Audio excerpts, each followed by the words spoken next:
नमस्कार, मी सूर्यकांत विठ्ठलराव मंकावर, भारतीय वनसेवेचा अधिकारी असून उपवनसंरक्षक छत्रपती संभाजीनगर वन विभाग प्रादेशिक येथे 4 वर्षापासून कार्यरत आहे. आपल्या सगळ्यांना माहीतच असेल की आपल्या शहरात बिबट्या आढळून आल्याने साहजिकपणे नागरिकांमध्ये भीतीचे वातावरण आहे. या संदर्भात आपल्याला थोडी माहिती देणे गरजेचे आहे.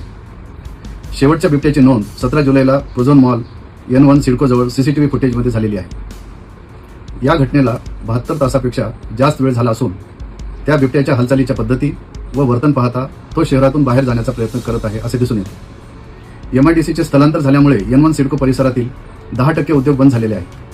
त्यामुळे या भागात वर्दळ कमी आहे, ज्यामुळे बिबट्याला लपायला व मार्ग काढणे सोपे झाले आहे. हा बिबट्या पळशी व सारोळा या वनक्षेत्राकडे जाताना दिसत आहे. जवळपास 3 दिवस झाले आहेत. बिबट्या वनक्षेत्राच्या दिशेने गेले असल्याची खूप दाट शक्यता आहे, परंतु आपल्याला खबरदारी घेणे गरजेचे आहे.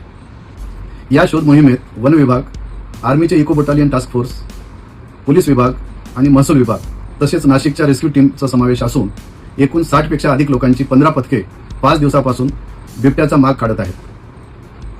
तरी सर्वांना माझे आवाहन आहे की कृपया सतर्क रहा. एकटे मुलांना बाहेर सोडू नका. सकाळी संध्याकाळी अंधार झाल्यानंतर लहान मुलांना बाहेर जाण्यासाठी मज्जाव करा. आपल्याला बिबट्याबद्दल माहिती मिळाल्यास, बिबट्या दिसल्यास त्याला त्रास देऊ नका. त्वरित वन विभाग, स्थानिक पोलिसांना कळवा. अफवा, अप्रमाणित माहिती फॉरवर्ड करू नका. यामुळे गोंधळ होऊ शकतो.